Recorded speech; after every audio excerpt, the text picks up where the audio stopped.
여러분 우리 지난 시간에 선지자에 대해서 말씀을 드릴 때 하나님의 말씀을 선포하고 해설하는 사람이다. 사적인 예언을 하지 않으니까 사적 혹은 개인적인 예언을 하는 사람이 아니고 하나님의 말씀을 전하는 사람이 선지자다. 그렇게 말씀을 드렸죠. 그리고 선지자는 하나님의 영을 받은 사람인데 하나님의 영을 받아서 성령의 인도로 언약적인 삶, 하나님의 말씀에 입각한 삶을 사는 사람이 선지자다. 이렇게 말씀드렸는데 그 선지자의 성경을 보면요, 남자 선지자가 있고 여자 선지자가 있어요. 그죠? 그리고 성경을 기록한 선지자도 있고 성경을 기록하지 않은 선지자도 있는데 우선 성경 전체를 통해서 여자 선지자는 11명입니다. 제일 먼저 등장하는 선지자가 미리암이죠. 모세의 누이 미리암이고, 그 다음에 사사기 5장에 등장하는 드보라 선지자가 여자 선지자입니다. 세 번째 등장하는 선지자가 이사야서 8장 3절에 등장하는 이사야의 아내입니다. 우리 성경에는 이사야의 아내라고 나와 있지만 히브리 원문을 보면 이사야의 아내가 여선지자라고 하는 것을 밝히고 있어요. 그러니까 이사야 같은 경우는 부부 선지자다 이렇게 생각하면 쉽죠. 네 번째 등장하는 선지자가 여선지자 훌다가 있습니다. 이 훌다는 여선지자로 대단히 중요한 역할을 감당했는데 훌다죠. 그 다음에 구약 성경에 나오는 마지막 선지자가 여선지자 노야다예요. 이스라엘 백성들이 귀환해서 성벽 공사를 할 때 방해를 놨던 못된 선지자가 노야다입니다. 신약 성경에 나오는 첫 여자 선지자는 안나, 성전에서 메시아를 대망하며 기도했던 안나라고 하는 선지자가 있죠. 그 다음에 또 신약 성경에 예루살렘 교회 7집사 중에 한 사람이었던 빌립의 네 딸이 예언자라, 선지자라 그랬어요. 빌립의 네 딸, 이름은 제가 잘 모릅니다. 4명이 선지자로 소개가 됩니다. 그 다음에 계시록에 보면요, 자칭 선지자라고 하는 여자가 있는데 요한계시록 2장 20절에 보면 자칭 이세벨이 선지자라고 그랬어요. 자칭 이세벨이 선지자라고 그랬습니다. 이세벨은 구약의 인물이죠. 총 11명입니다. 11명 가운데 여러분 노야다, 완전히 이 가짜 선지자죠. 거짓 선지자죠. 또 이세벨, 자칭 선지자라고 하는데 거짓 선지자죠. 따라서 여선지자 11명 가운데 반드시 2명이 이상한 사람이 나오게 돼 있어요. 확률적으로 남자는 좀 덜합니다. 남자는 예수님의 12제자 가운데 가룟 유다 하나만 이상하잖아요. 그래서 12명이 모이면 남자 목사 가운데 1명은 반드시 사고치게 돼 있어요. 확률적으로. 여자는 확률적으로 사고칠 확률이 높죠. 제 주장대로라면. 그 다음에 집사님들은 7명 가운데 1명이 사고치죠. 남자 집사가 예루살렘 교회 7명이 뽑혔는데 그 중에 하나가 니골라가 이 에베소 교회 가서 니골라 당을 조직하고 거짓 교훈을 퍼뜨렸어요. 그래서 7대1입니다. 여러분, 성경을 기록한 선지자가 있고 성경을 기록하지 않은 선지자가 있는데, 예를 들면 조금 전에 말했던 미리암이라든지 드보라 같은 분들은 성경을 기록했던 선지자는 아닙니다. 그죠? 또 유명한 엘리야나 엘리사도 너무너무나 유명한 선지자지만 성경을 기록한 선지자는 아닙니다. 또 이 다윗 시대에 사무엘이라든지 갓이라든지 나단이라든지 이런 선지자들도 완전하게 한 권의 성경을 기록한 그런 선지자는 아니에요. 그러면 우리가 이사야부터 말라기까지 17권 아닙니까? 이사야부터 말라기까지는 그 선지자의 이름을 따서 성경 이름을 붙이지 않았습니까? 사무엘 상하 같은 경우는 사무엘이 썼다 이렇게 생각을 하죠. 그러면 이런 그 선지자들이 숫자가 엄청나게 많은데 이 많은 선지자를 공부할 때 어떻게 이해를 하면 쉽겠느냐 할 때 저는 여러분에게 1기, 2기, 3기로 나누어서 생각을 하라는 거죠. 여러분, 이 왕들이 세워졌는데 왕들이 하나님의 말씀에 순종하면 하나님이 선지자를 보낼 필요가 없어요. 이미 주신 말씀대로 순종하니까. 근데 지도자인 왕이 하나님의 말씀에 순종하지 않을 때 하나님 앞에 돌아오라고, 왕이 돌아와야 백성이 돌아오니까 그래서 선지자를 보내게 되죠. 그래서 1기 선지자는 북쪽 이스라엘이 망하기 전에 보냄을 받았던 선지자입니다. 그러면 북쪽 이스라엘이 언제 망했습니까? 주전 722년에 아수르에 의해서 망하지 않습니까? 그러면 주전 722년 이전에 북쪽 이스라엘을 향해서 하나님의 말씀을 전하고 경고했던 선지자를 1기 선지자다, 이렇게 말씀을 드릴 수가 있는데, 그 1기 선지자들 가운데 이름을 보면 요엘, 오바댜, 호세아, 아모스, 요나, 이사야, 미가. 지금 제가 말했던 선지자는 성경에 나오는 이름들 아닙니까? 근데 이분들은 주전 722년 이전에 활동을 했던 선지자들입니다. 1기 선지자예요. 그러면 2기 선지자는 누구를 얘기할까요? 자, 주전 722년에 북쪽 이스라엘이 아수르에 망했습니다. 이제 하나님의 선민 가운데 남은 나라가 어디입니까? 남쪽 유다지요. 근데 남쪽 유다는 주전 586년에 바벨론에 의해서 망했죠. 그러니까 주전 586년에 남쪽 유다가 바벨론에 망하기 직전에 활동을 했던 선지자들을 우리가 제2기 선지자다, 이렇게 말할 수 있는데, 나훔, 스바냐, 그 다음에 하박국, 예레미야, 이런 선지자들을 2기 선지자다, 이렇게 말할 수가 있습니다. 그러면 3기 선지자는 뭐죠? 자, 남쪽 유다가 바벨론에 망하고 나서 70년 동안 바벨론에 포로 생활을 하고 주전 536년에 페르시아의 고레스 때 1차 귀환을 하죠. 그리고 2차, 3차에 걸쳐서 귀환을 하게 되는데, 이때 이 귀환 시기에 활동을 했던 선지자를 우리가 3기 선지자다, 그렇게 말할 수 있는데, 대표적인 선지자가 학개, 스가랴, 말라기죠.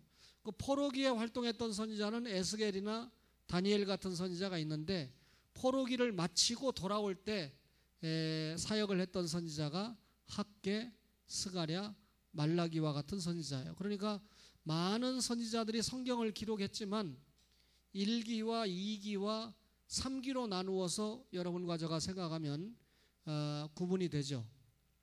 그러면 1기 선지자가 누구라고 그랬습니까? 북쪽 이스라엘이 아수르에 망하기 전에 활동을 했던 선지자가 1기라고 그랬죠. 그러면 이스라엘의 초대 왕이 누굽니까?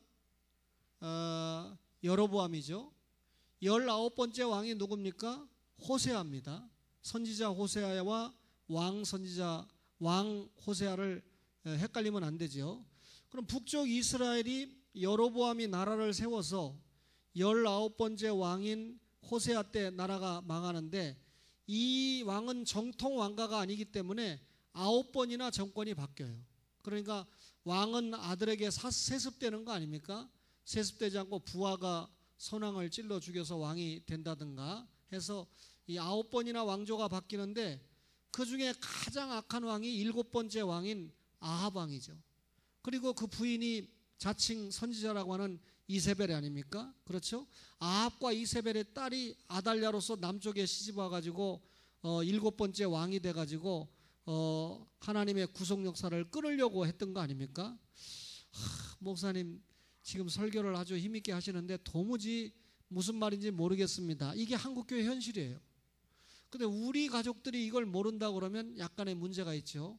왜냐하면 새벽에도 낮에도 밤에도 수요일에도 금요일에도 자꾸 이런 말씀을 제가 가르쳐 드리니까, 그때 놓쳤다고 해도 또 들으면서 연구하고 또 들으며 연구하면서 하나님의 말씀에 대한 어떤 정립이 돼 있어서 어떤 시간에 어떤 시기에 말씀을 전해도 알아들을 수 있는 마음의 밭을 준비하는 게 대단히 중요하죠. 그죠? 북쪽 이스라엘이 망했는데 이 19명의 왕이 자, 신명기에 뭐라 했습니까? 말씀에 순종하면 복을 받고 불순종하면 저주를 받는다고 그랬거든요. 근데 19명 왕이 한 명도 하나님의 말씀에 순종하는 왕이 없어요. 그러니까 우상 숭배하고 하나님의 말씀을 떠납니다. 그러면 내 같으면, 저 같으면 아합까지 갈 것도 없어요. 근데 하나님이 얼마나 오래 참아 주셨습니까? 1010년에 931년에 주전 931년에 나라가 솔로몬 때 갈라지잖아요. 722년까지 북쪽 이스라엘이 계속해서 범죄하는데 하나님이 직결 심판하지 않고 참아주셨어요. 그러면 일기 선지자들이 분명히 하나님의 말씀은 전했습니다. 돌아오라고 전했습니다. 그런데 돌아오지 않잖아요. 돌아오지 않는데도 즉결 처분하지 않았어요. 다시 말하면 무조건적인 용서를 했다. 저들이 회개하지 않아도 조건 없이 용서를 해준 시기가 일기라는 거예요. 그러면 일기 사람들이 하나님의 말씀 어기고 잘못했는데도 불구하고 하나님이 오래 참으셨다는 뜻이에요. 그러면 2기에는 어떤 특징이 있습니까? 이제 북쪽에 이스라엘이 망했잖아요. 정통왕가가 남쪽 아닙니까? 우선 유다 집하고 솔로몬의 장남인 르호보암이 세웠으니까 왕은 세습되고, 또 예수님이 유다 지파를 통해서 오는데 유다 지파가 속한 곳이 남쪽 아닙니까? 또 예루살렘 성전이 북쪽에 있지 않고 남쪽에 있지 않았습니까? 여러 가지 면에서 남쪽이 정통 왕가인데, 이 정통 왕가의 르호보암 왕부터 마지막 시드기야 왕까지 아달랴를 포함하면 20명인데 이 20명의 왕 가운데 8명을 빼고는 전부 엉터리예요.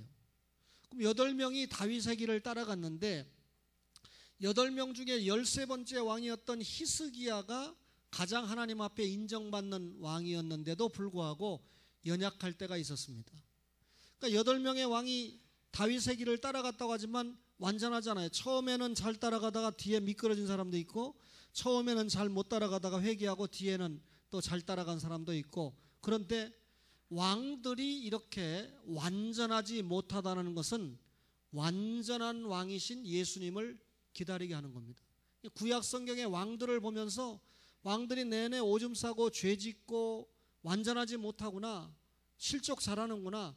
그러니까 우리가 기다리는 왕은 그런 인간 왕이 아니라 죄 없고 우리를 완전하게 구원할 수 있는 완전한 왕, 만왕의 왕, 누구를 기다린다는 겁니까? 예수 그리스도를 기다리게 하는 것이 목적입니다. 그러면 여러분, 남쪽 유다는요, 북쪽 이스라엘의 형제들이 망하는 걸 보고 정신 차려야 돼. 야, 북쪽 형제들이 왜 망했지? 하나님의 말씀에 불순종하고, 다시 말하면 언약적 삶을 살지 않았기 때문에. 북쪽 이스라엘 형제가 성경 안 해온 거 아닙니다. 북쪽 이스라엘 형제가 성경 모르는 거 아닙니다. 유대인이기 때문에 어려서부터 하나님 말씀 배웠습니다. 그런데 그 말씀대로 살지 않았어요. 나 외에 다른 신 위하지 말라고 그랬는데 나 외에 다른 신을 위하고 살았어요. 언약적 삶을 살지 않았다는 거죠. 그래서 결국은 하나님이 조건 없이 용서를 했지만 때가 되면 나라가 망하게 한 겁니다. 그러면 남쪽 유다가 깨달아야 되거든요. 야, 북쪽 형제들이 말씀 떠나서 살다가 망하는구나. 우리는 정신 차리고 말씀 앞에 순종하고 언약적인 삶을 살자, 이래야 되는데 남쪽 유다도 그만 하나님의 말씀을 떠나는 생활을 하게 됩니다. 그러니까 북쪽 이스라엘 때는 너무나 어린 아이이기 때문에, 영적으로 너무 어리기 때문에 하나님이 용서를 해줬는데, 여러분 서희가 몇 살이죠? 할머니가 얘기해보세요. 서희가 몇 살이죠? 아, 벌써 4살이에요. 그러면 하준이는 몇 살이죠? 빵살? 1살이죠? 하준이가 잘못했다고 두들겨 팹니까? 똥 하루에 2번만 싸야 되는데 3번 쌌다고 두들겨 팹니까? 어린아이는 무조건 용서해 주는 거거든요. 똥을 싸든지 오줌을 싸든지 뭐 아빠 수염을 뽑든지 무조건 용서해 줘야 되죠. 근데 남쪽 유다쯤 되면 이제 청년기거든요. 성장했거든요. 형제가 망했을 때 왜 망한 걸 알고 정신 차려야 되는데 남쪽 유다도 정신 차리지 못하니까 결국 이때 하나님이 누구를 보냅니까? 선지자를 보내는데 2기 선지자는 1기와 다르게 남쪽 유다를 향해서 성경을 읽어오면 철저하게 회개하라, 돌아와라, 이렇게 외칩니다. 너희들이 하나님 앞에 돌아오지 못하면 망한다. 예컨대 예레미야 선지자가 뭐라고 그랬습니까? 너희들 하나님 말씀대로 돌아오지 못하면 망한다. 그죠? 70년 동안 포로 생활한다. 70년이 차면 돌아온다. 이런 말씀했잖아요. 그러니까 이기 선지자는 성경을 연구해 보면 신학적으로 철저하게 회개를 요구합니다. 말하자면 회개가 없다면 용서도 없다. 이게 남쪽 유다를 향해서 외쳤던 선지자의 일성입니다. 자, 남쪽 유다가 회개했습니까? 못했습니까? 회개 못했습니다. 그러니까 주전 586년에 하나님께서 바벨론이라는 몽둥이를 통해 가지고 망하게 한 것입니다. 그러면 이제 바벨론 포로 생활을 합니다. 포로기에 때 에스겔이나 다니엘과 같은 선지자가 활동을 하지요. 그러다가 마침내 주전 536년에 페르시아의 고레스 임금이 세워졌을 때 너희들 돌아가도 좋다, 환국령. 너희들 성전을 다시 져도 좋다, 성전 재건령. 성전 기물들을 느부갓네살 왕 때 느부사라단이 다 뺏어왔는데 그거 도로 다 가져가도 좋다. 성전 기물 반항령, 세 가지죠. 환국령, 니네 나라로 돌아가도 좋아. 성전 재건령, 예루살렘 성전 바벨론이 망할 때 다 무너지고 불타버렸잖아요. 그거 새로 져도 좋아. 성전 안에 있던 금은 기명, 제사 지낼 때 쓰던 거 다 도로 가지고 가도 좋다. 고레스가 그렇게 명령을 해서 저들이 돌아오게 되죠. 근데 돌아와서 성전 짓는 것을 머뭇대니까 학개나 스가랴 선지자 같은 선지자가 산에서 나무를 가져다가 부지런히 빨리 성전을 져라라고 재촉하지 않아요? 자, 바벨론 포로 생활을 마치고 돌아올 때 1차 지도자가 누구였습니까? 수룹바벨이었어요. 그죠? 여러분, 지금 왕이 없거든요. 이스라엘이 망했는데, 남쪽 유다가 망했는데 무슨 왕이 있겠어요? 포로 생활을 하다가 돌아오는데. 그런데 그런 왕적인 사명을 누가 감당하냐면 수룹바벨이 감당하는 거예요. 그래서 수룹바벨이 돌아와서 그 왕적인 지도력을 감당하면서 예루살렘 성전을 재건했죠. 그래서 1차 귀환에서 성전을 재건했습니다. 3차로 귀환한 사람이 누굽니까? 느헤미야죠. 느헤미야는 원래 총독이었는데 돌아와서 성전은 이미 건립이 됐습니다. 성전 주변에 있는 성벽을 쌓습니다. 그 성벽 재건이죠. 왜냐하면 이방인들이요, 그 예루살렘 성전에 금은 기명이 있으니까 그걸 빼앗으려고 늘 노리거든요. 이방인들은 금에 눈이 어둡잖아요. 그걸 성전을 지키려면 성벽을 쌓아야 되죠. 그게 3차 귀환에서 했던 일입니다. 그런데 그 사이에 2차 귀환을 했던 사람이 누구냐면 에스라라고 하는 지도자인데, 에스라가 에스라 7장 이하에 보면 1절부터 7월 1일부터 24일까지 계속해서 말씀을 읽어주니까 이스라엘 백성들이 회개하는 거거든요. 그럼 2차 귀환의 에스라 때는 하나님의 말씀을 들으면서 영적으로 회개하니까, 자, 1차와 3차가 외적 재건이라면 성전 짓고 성벽 쌓고, 그죠? 2차는 내적인 재건이죠. 교회가 건물만 멋있게 줘놓고, 우리는 좀 이렇게 상가 건물이지만 이 상가 건물에 엘리베이터도 없는데 이 어머니들 올라오신 게 얼마나 놀라운 기적입니다. 다른 게 기적 아니잖아요, 그죠? 기적 같은 일인데, 예배당 멋있게 줘놓고 거기서 여러분 하나님의 말씀 전하지 않고 날이면 날마다 얼마나 좋아요. 지난번에 기타 치면서 왜 불러 하면서 뭐 이렇게 하니까 얼마나 좋습니까? 왜 불러를 했는지 저 불러를 했는지 잘 모르겠지만, 근데 지나가고 나면 다 있는 거거든요. 그죠? 늘 우리가 음식을 먹어야 사는 것처럼 오늘 점심 준비하면서 내내 회개해야 되죠. 너무 맛있게 해가지고 저도 맛있게 먹어가지고 지금 졸려요, 설교하면서. 그러니 여러분을 제가 탓하면 뭐 하겠습니까? 근데 우리가 음식을 먹어야 사는 것처럼 이 구원받은 영혼도 오전에 말씀드린 대로 음식을 먹어야 살아요. 그게 뭐죠? 말씀 아닙니까? 늘 말씀을 먹어야 우리의 영혼이 건강하게 유지될 수 있고, 또 영혼의 지도를 받는 육신이 말씀의 풍성한 샘을 통해서 이게 흘러나와야 우리 육신이 건강하게 살 수 있는 거 아닙니까? 그 내적인 재건이거든요. 교회가 외적인 재건도 중요하고 특별히 내적인 재건이 중요하거든요. 그래서 여러분 3차 이 3기 문서 선지자들은 뭘 이야기했냐면 1기처럼 무조건적인 용서를 말한 것도 아니고 2기처럼 너희들이 회개하면 용서해 준다 이렇게 얘기하지도 않았어요. 그러면 3차의 이 3기의 선지자들은 뭘 얘기하냐면 메시아가 오신다. 여기서 여러분 잘 들어야 됩니다. 우리가 여러분 이제 다음 시간에는 제가 하나님 나라에 대해서 또 얘기를 할 텐데 구속사도 중요하지만 구속사보다 더 중요한 게 뭐라고 그랬습니까? 신국사, 하나님의 나라라고 그랬어요.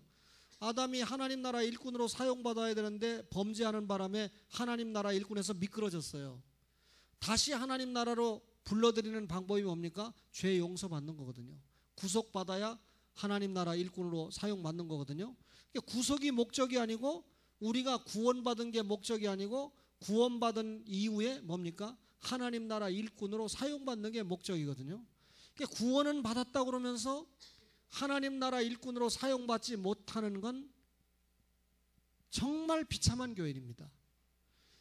그 하나님 나라 일꾼으로 사용을 받지 못하는 사람들이 사고치는 거죠.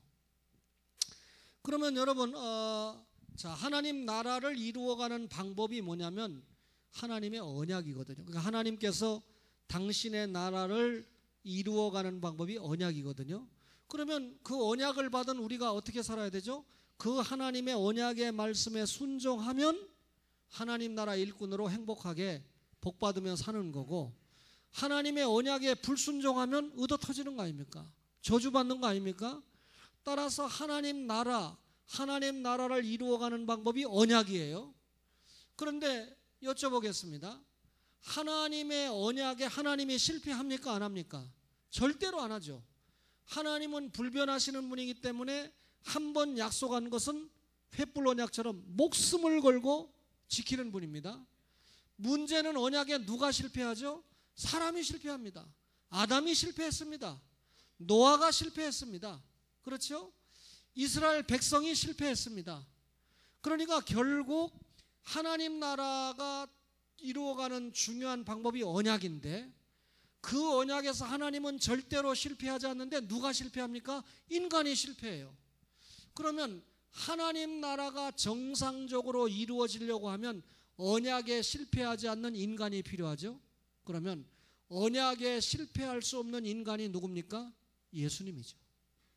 그러니까 인간의 연약과 인간의 부족, 언약을 절대로 지키지 못하는, 율법을 지켜내지 못하는, 간음하지 말라. 여인을 보고 음욕을 보면 이미 간음했다는데, 살인하지 말라. 형제를 보고 미워하면 이미 살인했다는데 율법을 완벽하게 지킬 자가 없잖아요. 따라서 이런 하나님의 언약을 완전하게 지킬 수 있는 사람이 필요한데 그분이 누굽니까? 예수님이에요. 그러니까 우리가 하나님의 말씀에 순종하고 하나님 나라 일꾼으로 살아가도록 하기 위해서는 반드시 누가 와야 됩니까? 창세기 3장 15절에 약속된 메시아 예수님이 와서 십자가를 짊어져야 되거든요. 그러니까 3기 선지자는, 1기 선지자는 뭐라고 그랬습니까? 회개 없는 용서를 얘기했다고 그랬죠. 2기 선지자는 완전히 철저하게 회개하라고, 그래야 용서한다고 얘기했다고 그랬죠. 3기 선지자는, 그러니까 이 포로기에서 돌아올 때 선지자는 뭐 회개하라든지 용서하다든지 이런 말이 아니고 바로 메시아가 오신다. 예수님이 오셔야, 그 예수님 믿는 것도 마음에 할래, 우리가 믿고 싶어 믿는 거 아니죠. 언약은 우리가 지키려면 지키고 못 지키려면 못 지키는 거 아닙니까? 근데 예수님이 오셔서 우리의 연약을 짊어지시는데, 죄값을 짊어지시는데 그걸 믿게 하는 분이 누굽니까? 성령님이에요.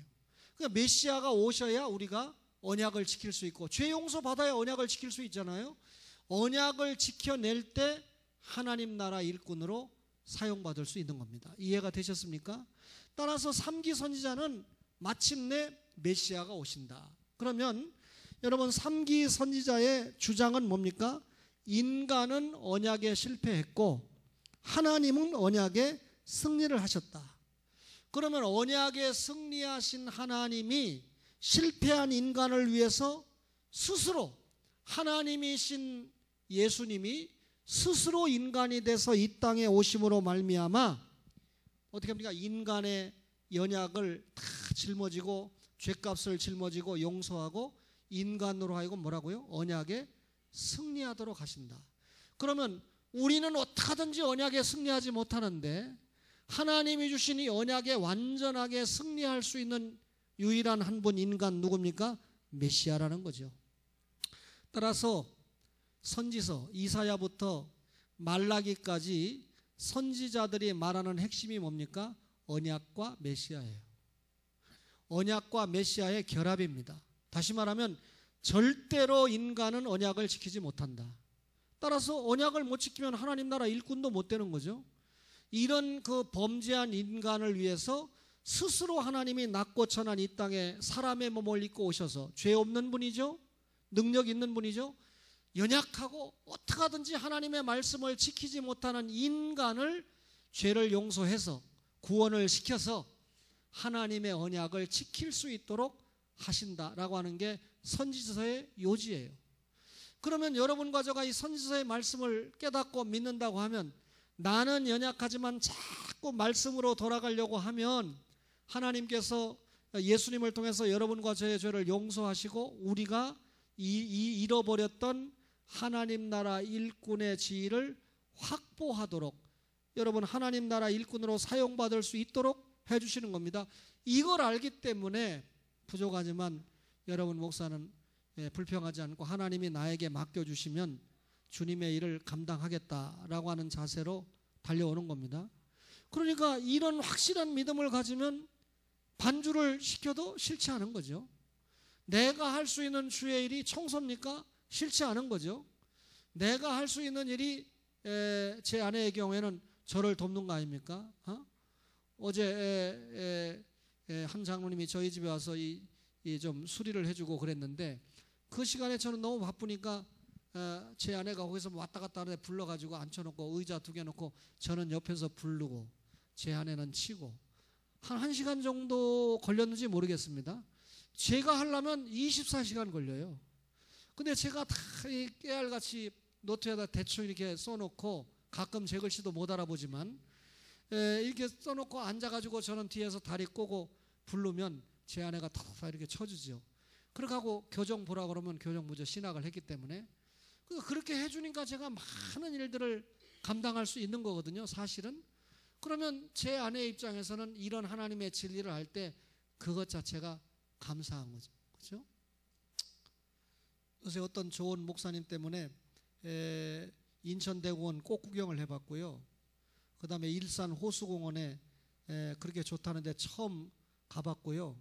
지난주 목요일 날은 부천 도당동을 가봤는데 야 거긴 돈도 안 내더라고요. 백만송이 장미꽃 축제라나 그런 데를 한번 가봤습니다. 제 아내가 세 군데를 갑자기 저랑 갔다 오더니 완전히 다른 목사님이 부르니까 자기를 데려가고 평상시에는 30년 동안 자기를 거의 한 번도 데려간 적이 없다는 거예요. 그래서 그렇게 불평을 하니까 오늘 제가 이런 말씀을 주면서 약간 이런 말을 주면 좀 은혜가 되지 않겠습니까? 목사의 아내로 사는 삶이 얼마나 행복한가, 장로의 부인으로 사는 것이 얼마나 행복한가 깨달아야 되죠. 그죠? 여러분 세상 즐거움 좀 가지지 못했어도 구속받고 하나님 나라 일꾼으로 사용받는다는 이 행복이 얼마나 멋진 일입니까? 여러분 3기 선지자는 이렇게 메시아에 대해서 이야기했어요. 그러면 구약의 메시아가 신약의 뭐죠? 그리스도죠. 메시아 그리스도 같은 말입니다. 히브리 말로 메시아고 헬라 말로 그리스도예요. 그러면 그리스도 무슨 뜻입니까? 기름 부음 받은 자라는 뜻이에요. 그러면 기름 붓는 세 분이 누구죠? 왕, 제사장, 선지자입니다. 그러면 예수님이 왕이라는 얘기겠죠? 예수님이 제사장이라는 얘기겠죠? 예수님이 선지자라는 얘기겠죠? 세 구절 찾고 마칠게요. 자, 학개서 2장 23절, 학개 스가랴 말라기, 학개서 2장 23절을 보겠습니다.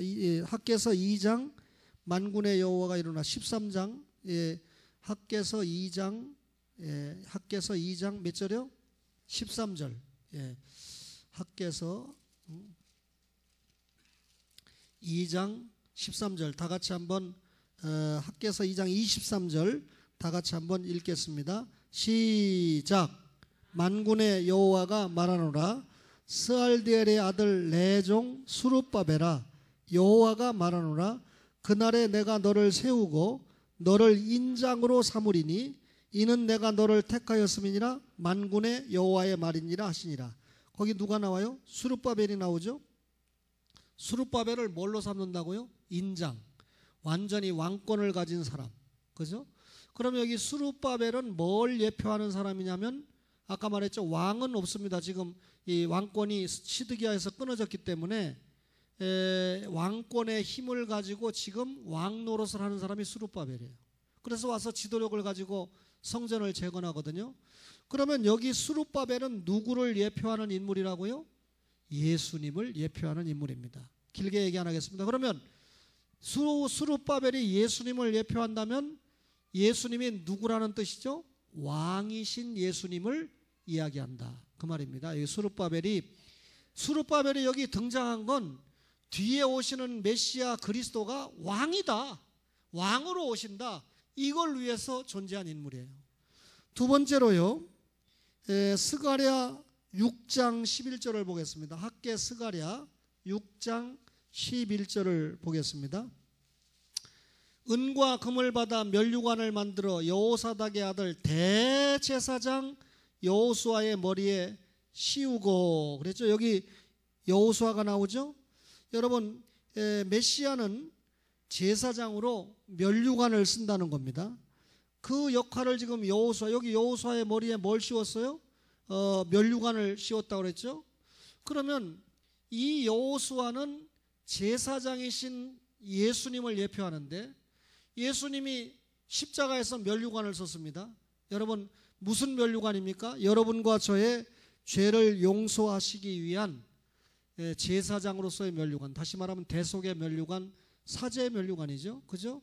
그러면 여기 여호수아를 이야기한 것은 예수님께서 대제사장으로 오신다라고 하는 것을 알려주기 위해서 등단한 인물이에요. 그럼 예수님은 뭘로 오십니까? 대제사장으로 오시죠. 히브리서 말씀대로. 마지막으로 오늘 말라기 4장 6절을 읽었습니다. 그죠?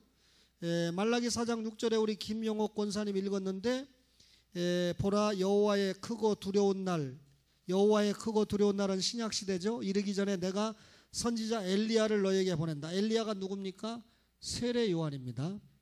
나중에 누가복음 1장 17절에 보면 세례 요한의 사역과 엘리야의 사역이 같이 묘사가 됩니다. 여기 세례 요한을 엘리야라고 말하는데, 그만큼 세례 요한이 구약의 엘리야와 같은 훌륭한 능력의 사자로 온다는 말인데, 그가 아버지의 마음을 자녀에게로 돌이키고 자녀들의 마음을 그들의 아버지에게로 돌이키게 하리라. 돌이키지 아니하면 두렵건대 내가 와서 저주로 그 땅을 칠까 하노라. 이 엘리야 세례 요한이 와서 예수 그리스도를 받게 하는 풍토를 만든다는 뜻입니다. 그러면 여러분, 이 세례의 엘리야는 선지자 아닙니까? 선지자. 그럼 예수님께서 뭘로 오신다는 걸 예표하고 있습니까? 선지자로 오신다라고 하는 것을 예표하는 겁니다. 그러면 스룹바벨, 여호수아, 엘리야, 예수님이 왕으로, 예수님이 제사장으로, 예수님이 선지자로 오신다라고 하는 것을 예표한 인물들인데, 실제로 메시아가 그리스도로 이 땅에 오셨습니다. 자, 베드로가 빌립보에서 고백할 때 주는 그리스도시요 살아계신 하나님의 아들입니다. 당신은 나의 왕입니다. 당신은 나의 제사장입니다. 당신은 나의 선지자로 믿습니다, 그 말이죠. 그러면 예수님이 곧 말씀 아닙니까? 말씀이 육신이 되어 이 땅에 와서 직접 말씀을 전해줬죠. 예수님이 선지자죠. 그리고 예수님이 이 베드로를 위해서, 제자를 위해서 기도해 줬죠. 지금도 하나님 보좌 앞에서 기도하죠. 제사장 사명 감당했죠. 예수님이 말씀과 성령을 통해서 여러분과 저를 통치하는 겁니다. 예수님이 지금 왕이에요. 지금 말씀을 받으면서 여러분이 통치를 받고 있습니까? 성령님이 통치하는 겁니다. 예수님을 대신해서 누굴 보냈습니까? 성령님을 보냈습니다. 따라서 말씀의 통치를 받는다는 것은 내가 예수님을 왕으로 섬긴다 이 말입니다. 그러면 예수님은 왕이고 선지자고 제사장인데 그분이 이 땅을 떠나가시면서 제자들에게 너희가 땅끝까지 가서 내 제자가 되라 그렇게 말씀했어요. 그러면 여러분과 저가 무슨 사명을 감당해야 되죠? 선지자 사명을 감당해야 되죠. 성경 곳곳에 보면 형제를 위해서, 교회를 위해서, 나라와 위정자를 위해서 기도하라고 그랬습니다. 제사장 사명 감당하라는 거죠. 먼저 믿은 신자가 믿음이 연약한 성도, 장로로 세움받았습니다. 권사로 세움받았습니다. 믿음이 약한 사람에게 왕적 사명을 감당해야 되죠. 잘못했을 때 지도하고 가르치고, 그게 언어로 가르칠 수도 있고 행동으로 가르칠 수도 있는 거 아닙니까? 그렇죠? 따라서 여러분과 저가 이런 말씀을 공부하면서 선지서의 생명이 뭡니까? 메시아와 언약의 결합이에요. 인간이 언약을 지키지 못하고 말씀에 순종하지 못하니까 우리의 연약을 대신 짊어지고 예수님이 십자가에 죽으심으로 그 사실을 믿음으로 우리가 언약을 지키지 못하는 그 죄, 하나님의 말씀에 불복하는 그 죄 용서받고 하나님의 나라 일꾼으로 사용받는 거예요. 하나님의 보내신 예수님의 십자가 부활의 공로가 믿어지는 여러분과 저가 믿었으면 구원받았습니다. 구원받은 걸로 끝난 게 아니고 구원받았으면 무슨 일꾼으로 사용받아야 된다? 지상에서도 하나님 나라 일꾼으로 사용받아야 된다. 가정에서도 하나님 나라 일꾼으로, 교회에서도 하나님 나라 일꾼으로, 직장에서도 하나님 나라 일꾼으로 사용을 받아야 된다. 그것이 하나님 앞에 승부수라는 겁니다. 따라서 오늘 이 말씀을 받은 여러분과 저가 건축의원의 헌신 예배인데 외적인 재건 중요하죠. 그 다음에 우리가 내적인 재건을 해서 예수 그리스도를 믿는 믿음으로 우리의 믿음을 회복해서 구속받은 거 확인했죠? 그렇다면 우리가 하나님 나라의 주역의 일꾼으로 사용을 받아야 된다. 말씀 전하는 일꾼, 기도하는 일꾼, 성도들을 잘 가르쳐내는 일꾼, 왕으로, 선지자로 제사장적 사명을 감당하면서 하나님께 영광을 돌려드리는 여러분과 저가 되시기를 주의 이름으로 축원합니다.